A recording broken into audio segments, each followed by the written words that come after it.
nggak bisa di pengadilan begitu. Tersangka panik, ya panik. Lu kali yang panik. Tersangka itu bukan baru pertama buat gue, nggak ada panik-paniknya gue, ya. Kalau panik tuh gue ngedekem, diem merenung. Ya. Kasus ini tuh kasus mudah untuk gue untuk dipecahkan, ya. Karena pasal yang diterapkan itu ngadi-ngadi. Babu Mail, bilangin ke majikan kamu ya, bilangin ke majikan Anda kalau hari ini tuh harus kooperatif. Sudah dipanggil, ini panggilan kedua dan akan dilakukan BAP status sebagai tersangka ya. Jangan alasan syuting ya, jangan alasan syuting ono ini segala macam ya. Makanya jangan bilangin orang ya. Ingat ya, Ihsan Siaga itu kooperatif ya, dia ke Polda Jatim, jauh-jauh ke sana kooperatif. Setiap panggilan dia datang ya. Kau kenapa nggak datang hari ini? Pengen kali dijemput paksa kok besok? Nggak apa-apa ya udah. Berarti kalau lebih memilih dijemput paksa. Ingat ya Mail, kau Babu dan majikan kau ya, kalau nggak datang hari ini besok dijemput paksa. Ya, makanya harus kooperatif. Jangan bacot kau aja besar ngomongin orang nggak kooperatif. Kau pun nggak kooperatif.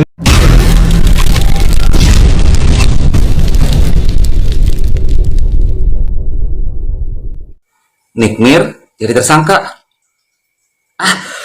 Aneh loh, ini aneh, bener-bener aneh deh gue bilang ya. Gue sih menghargai pihak kepolisian ya, menetapkan Nyai sebagai tersangka, artinya sudah ada dua alat bukti.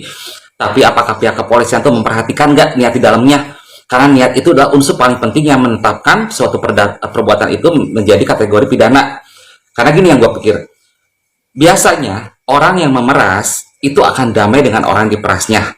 Karena orang yang diperasnya itu bakal jadi sumber duit, dan dia nggak mau sampai kejahatannya terbongkar. Tapi kenyataannya, setelah si Reza kirim duit, itu si Nikmir terus-terusan nyerang si Reza.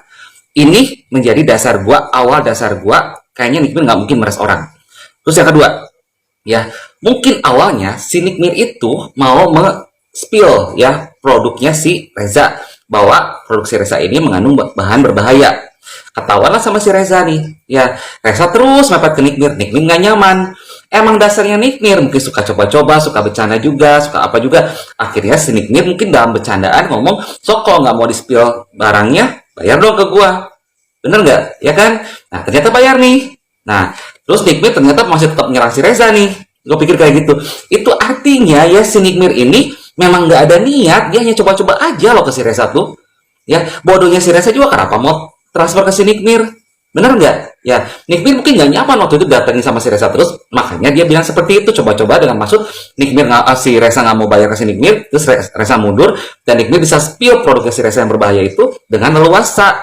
Tapi ternyata bayar, akhirnya si Nikmir kan terus buka juga gitu akhirnya. Kenapa? Memang dari awal tuh kelihatannya tidak ada unsur pemerasannya. Itu menurut pandangan gua. Lalu selanjutnya lagi ya, si Reza pun kalau seandainya Nikmir ini memeras si Reza, gua pikir ya itu wajar. Nanti enggak, itu si Reza ini mengganti kerugian dari konsumen yang setelah dirugikannya. Karena konsumen yang dirugikannya itu yang membeli produknya si Reza ini, sebenarnya kerugiannya kalau dihitung seluruh konsumen mungkin lebih dari 4 miliar gue bilang.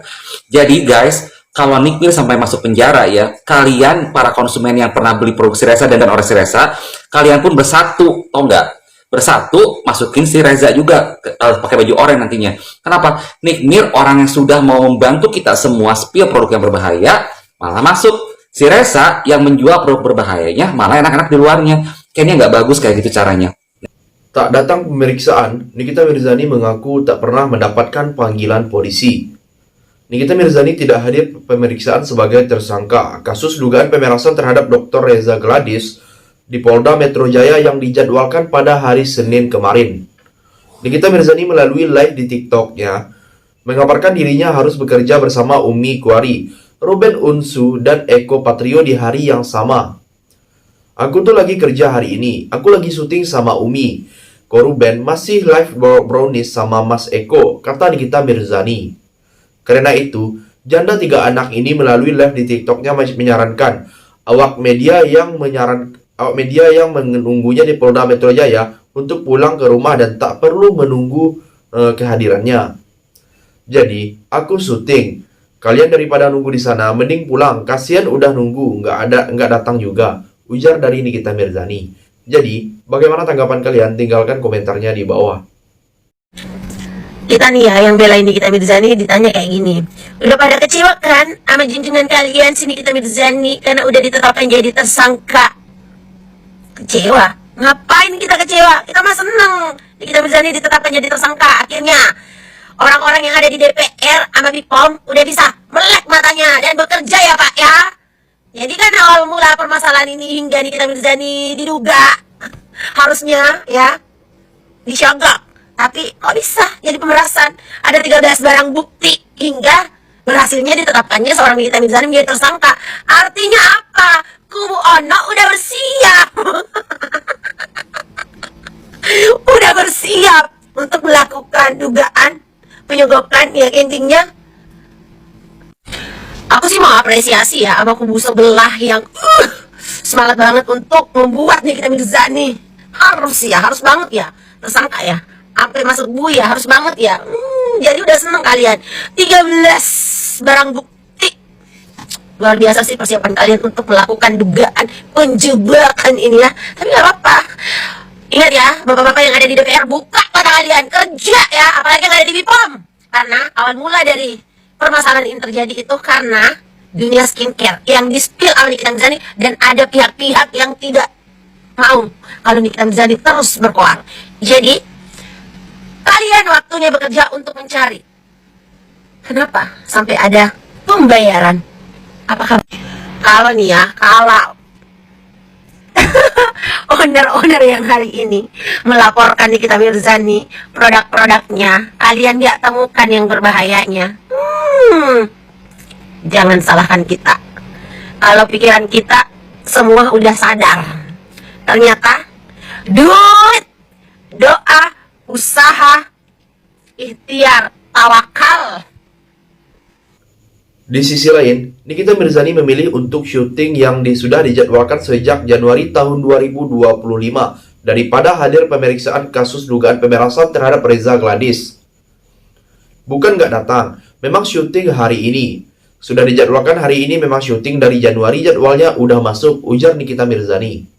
Meski begitu, mantan istri Antonio Dedola ini tetap meminta maaf pada orang-orang yang sudah menunggunya dari hadir untuk pemeriksaan di Polda Metro Jaya. Nikita Mirzani berdalih dirinya memilih bekerja karena butuh uang untuk memberi THR penuh kepada para pekerjanya. Ya, mohon maaf kalau ada yang kecewa, tapi aku mentingin kerja dulu. Karena mau lebaran, pasti para pekerja dan pegawai pasti minta THR.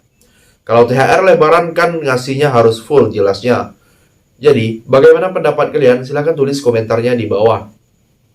Sebagai DPR membela kepentingan rakyat, pro rakyat, rakyat yang mana ya, seluruh rakyat lah, bukan. Awas ya Pak Uya, dipegang nih omongannya, dicatat, dan ini ada jejak digitalnya. Mudah-mudahan benar pro sama rakyat, seluruh rakyat Indonesia ya, tidak memihak manapun hanya gara-gara cuan atau uang. Ingat, DPR itu sudah disumpah, dan kita rakyat percaya sama omongannya.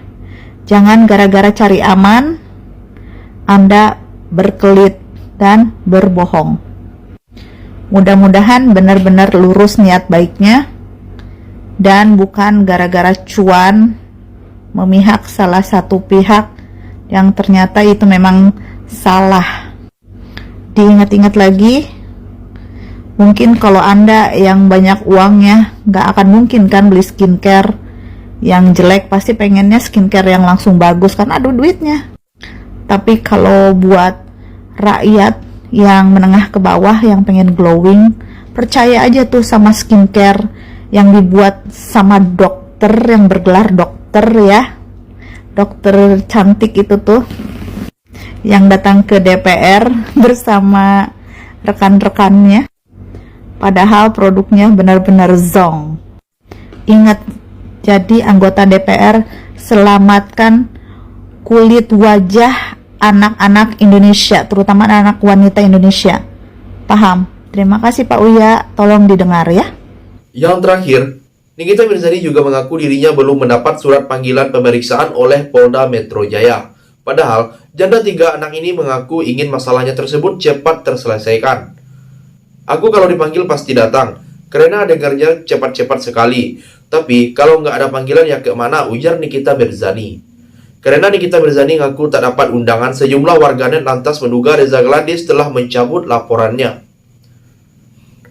Apakah laporannya sudah dicabut sama dokter ngantuk itu? Gimana konsepnya? Sudah dicabut sama dokter, tapi nggak pernah dapat surat panggilan, berarti benar belum pernah diperiksa atau di BAP. Karena belum ada panggilan, biasanya kan ada somasi atau apa dulu. Kayaknya dicabut laporannya, bertanya-tanya, kata warganet yang lainnya. Jadi, sampai di sini bagaimana tanggapan kalian? Tinggalkan komentar di bawah sebanyak-banyaknya. Saya dari channel YouTube Segudang TV, pamit, sampai jumpa.